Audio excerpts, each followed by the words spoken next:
last time she met with Landon, the lesson had been about how not to answer questions. This time, Landon said, "Instead of ignoring questions, you have to redirect them, and you must do so in a way that ensures people are interested enough in what you're saying that they fail to notice when you take a detour straight toward one of your preordained talking points." She advised Avery to develop a personal theme, exactly 6 talking points, and 24 personal anecdotes. They also discussed how to handle no questions. Before their session ended, Landon gave Avery some homework, and Avery left determined to make sure Elisa held up her end of the bargain. Xander accompanied Avery and Jameson to review the old will. It read, "I, Tobias Tattersall Hawthorne, being of sound body and mind, decree that all my worldly possessions, including all monetary and physical assets, be disposed of as follows.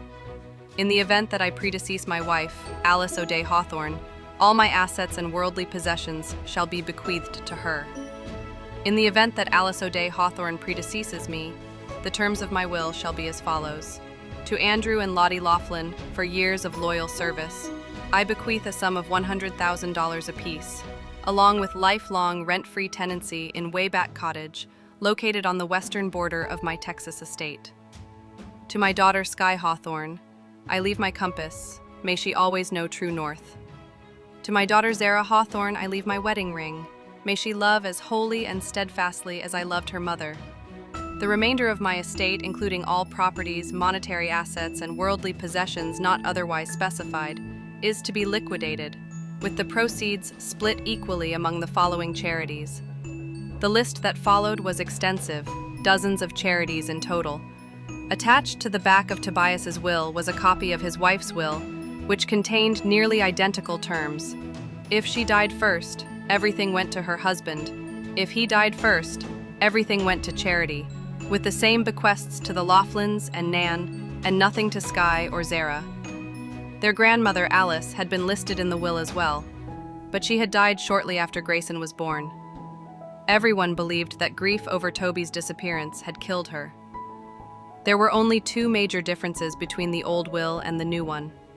Avery was not included in the old will, and the charitable beneficiaries needed further investigation. To learn more about the charities, they decided to consult the one Hawthorne who knew charitable work best, Grayson. Jameson initiated the conversation with a smirk and said, "I invoke the ancient right of on spake," which meant no speaking. Without missing a beat, Grayson responded, "I invoke the sacred right of Tabe Naud." Avery realized then, a beatdown was about to happen. After the sparring match, physical or verbal, Avery shared with Grayson the details of her birth certificate and Toby's adoption. She told Grayson that they needed help learning more about the charities. Taking the phone from her, Grayson reviewed the information and said that most of the organizations had received regular support, or at the very least a sizable one-time donation from the Hawthorne Foundation. However, a few stood out. Grayson admitted he didn't recognize names like the Allport Institute, Camden House, Collins Way, and the Rockaway Watch Society.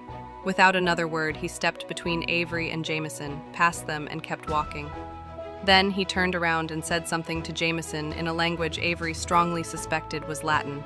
Whatever it was, it seemed significant. On the drive back to Hawthorne House, Jameson, Xander, and Avery were all glued to their phones. Avery assumed they were doing the same thing she was, researching the 4 unfamiliar charities Grayson had mentioned. At first, she thought the names might be part of another one of Tobias Hawthorne's puzzles, perhaps even fictional organizations he had created. But a quick series of online searches proved otherwise. All 4 were registered nonprofits. Digging into the details of each one, however, took longer. The Allport Institute turned out to be a research facility in Switzerland, dedicated to studying the neuroscience of memory and dementia. There was some news coverage about its latest clinical trials, which focused on short-term memory loss, Alzheimer's, dementia, and amnesia. Avery had a strong feeling it was a clue, but a clue to what, she wasn't sure. Instead of diving into the next charity, Avery paused and decided to look up the Latin phrase Grayson had said to Jameson. Est unus ex nobis, nos defendent eius. The translation confirmed her suspicion. She is one of us. We protect her. Trying not to get distracted by that, she returned to her research. The next charity was Camden House, an inpatient rehabilitation center for substance abuse and addiction. It focused on healing the whole person. She wanted to move, but she couldn't. Sitting on top of the blood-soaked sheet was a heart, and through the heart, a knife. A low, gurgling sound escaped her throat. She still couldn't run, but managed to stumble backward. She tried to scream, but no sound came out. She felt exactly the way she had in the Black Wood, like she was in the sights of someone who wanted her dead. Suddenly, Nash burst into the room. He placed a hand on each of her shoulders. "Libby, call Oren," she managed to say. "Breathe," Nash told her gently. "In and out." Then he stepped in front of her, shielding her from the scene, until all she could see was his face. After seeing everything, Oren explained that it was likely an inside job. Avery mentioned that she had upset the Laughlins, but Oren was confident they weren't the ones responsible. Nash then asked one of the staff members, Melly, whom he personally knew, to take care of the mess. Following the incident, security protocols on the estate were updated. Nash asked Avery how she had upset the Laughlins, and she explained what had happened, how she, Xander, and Jameson had been snooping around in Toby's wing. Oren already knew. Then he asked, "Tobias Hawthorne II, you think he's alive?" She replied, "I know he is." Oren looked at her for a long moment. "Have I ever told you how I came to be in Mr. Hawthorne's employ?" She shook her head. "I was career military from the age of 18 to 32, he said. "I would have stayed until I hit 20 years, but there was an incident. Everyone in my unit was killed, except me. By the time Mr. Hawthorne found me a year later, I was in bad shape." She found it hard to picture Oren in a state of disorder. "Why are you telling me this?" she asked.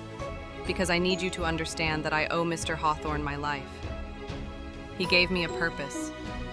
He dragged me back into the light. And the last thing he asked of me was to stay on and head your security team. Whatever I have to do to keep you safe, I will do it." She assumed this was all because of the recent incident, but Oren warned her to stop digging things up. She was about to tell him that Toby was her father, but he cut her off. "If word gets out that Toby is alive," Oren said, "the repercussions could be deadly.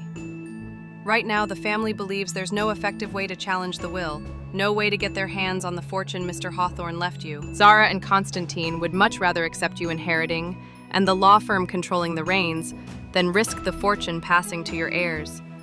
And that's assuming your death wouldn't be seen as defaulting on the terms of the will, which could cause the entire fortune to revert to charity. Mr. Hawthorne always thought 10 steps ahead. He tied their fortunes to yours. He made you as safe as he could. But if the will isn't ironclad, if there's another heir, someone might decide that killing me is worth it," she thought. Oren looked her straight in the eye. "Lie low," he said firmly, "and stop whatever it is you're doing." But she couldn't stop. There had been security posted right outside her door that night, yet she resumed her search. A new inquiry into the Rockaway Watch Society revealed that it was based in a small coastal town directly across from Hawthorne Island. Kaylee Rooney was from Rockaway Watch. It took her a full 15 minutes to connect the dots. There was a story there, one that began with the fire and the young people who had died in it. She suspected the Allport Institute might be connected to Toby. Perhaps he had lost his memory in the fire. Maybe that was why he had never returned home. Now Colin's Way. The first image on the nonprofit's website showed a group of elementary schoolers playing basketball. On the Our Story page, she learned that the organization had been founded in memory of Colin Anders Wright, one of the victims of the fire. Colin's Way had been established shortly after the tragedy.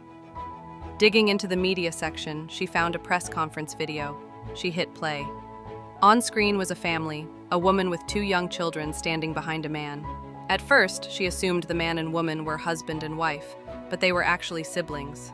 There was something about the man's voice, something jarring, familiar. When the camera zoomed in, she noticed his eyes, ice blue, almost gray.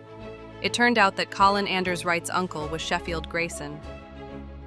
The next morning, Jameson called to her from the other side of the fireplace. She pulled the candlestick on the mantel to trigger the hidden release. "Did you find what I found?" he asked. 2 of the 4 charities are connected to victims of the fire, she replied. I'm still piecing together the rest, but I have a theory. Does your theory involve Toby being a patient at Camden House and possibly losing his memory after the fire? She asked. Jameson leaned in. We're brilliant. She thought about the rest of what she'd discovered. Jameson noticed something in her expression and asked, What is it? He hadn't looked into Colin's way beyond the name, so she pulled up the video again and handed him her phone. As he watched, she said, His eyes, and his last name is Grayson. I know Sky never told you anything about your fathers, but you all have last names as first names. Do you think? Jameson handed the phone back. It's only one way to find out. We could go out the normal way, he added, but one of Oren's men is posted outside, and I doubt your security team would approve you visiting my mother. Visiting a woman who had once tried to have her killed was a bad idea, but Jameson knew the secret passageways of Hawthorne House like the back of his hand. He led them, unseen, to the massive indoor garage. He pulled a motorcycle from a wall-mounted rack and solved the puzzle box where the keys were kept. The next thing she knew, he was wearing a helmet and holding out a second one for her. Do you trust me? He asked. Not even a little, she replied, but she took the helmet anyway. When he climbed onto the motorcycle, she climbed on behind him. Sky Hawthorne was staying at a luxury hotel, one Avery herself owned. It was the kind of place with caviar on the room service menu and in-room spa services. Avery had no idea how Sky was affording the room, or if she was paying at all. The thought that this was her punishment for attempted murder was infuriating. She decided she'd talk to Sky first, then have security escort her out afterward. Sky opened the door wearing a crimson silk robe that brushed the tops of her toes and billowed around her as she moved. Jamie, she said with a smile, addressing Jameson.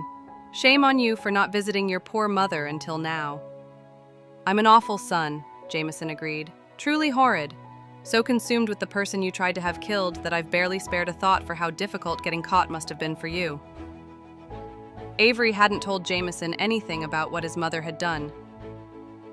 What has your brother been telling you? Sky demanded, not specifying which brother she meant. And you believe him? Believe her? I believe I found Grayson's father, Jameson said smoothly. That earned an arched eyebrow from Sky. Avery blurted out, Sheffield Grayson. His nephew died in the fire on Hawthorne Island, along with your brother, Toby. I haven't the faintest idea what you're talking about, Sky said coldly. And I don't know why you think lying to me is a good idea, when I could have you kicked out of this hotel. She clearly intended to let Jameson handle the confrontation. Sky was furious at that. Oren and Eli soon joined her. Eventually, Sky agreed to talk, on the condition that she be allowed to stay in the penthouse indefinitely. But instead, Jameson offered her a deal. If she answered their questions, he wouldn't tell Xander what she'd done. Sky tried to play the mother card. I am your mother, she said, reaching for a nearby glass of champagne, only to pause when she noticed a second glass beside it. She wasn't alone. At last, Sky admitted that Sheffield Grayson is Grayson's father. She explained that she and Toby had been close, and that Sheffield had practically raised Colin. For a while, they understood each other, but she never told Sheffield that he had a son. Then she dropped a bombshell. She had been considering having another child. And the man she wanted to have that child with? Ricky Grams. Avery felt like she was going to be sick. Later, when they were safely sequestered in an elevator, Oren snapped. A woman who tried to have you killed is now sleeping with a man who stands to inherit if you die, and you ditched your security detail to be alone in a room with her? Avery had never thought of Ricky as one of her heirs. She was too young to have a will, but his name was on her birth certificate. Oren already knew she was going to meet Sky. Jameson wanted to take Avery somewhere, but Eli wouldn't allow it. It wasn't safe. She wasn't permitted to go anywhere except school. Frustrated, Jameson left. Eli stuck to her side all day. Every time she tried to get some space, those amber-ringed blue eyes pinned her in place. At one point, he informed her that Oren had tightened all security protocols, not just at Country Day, but also on the estate. She realized she wasn't going anywhere without an escort. That afternoon, when Oren came to collect them, Elisa was already in the back seat of the SUV. The moment Avery buckled herself in, Elisa handed her a tablet.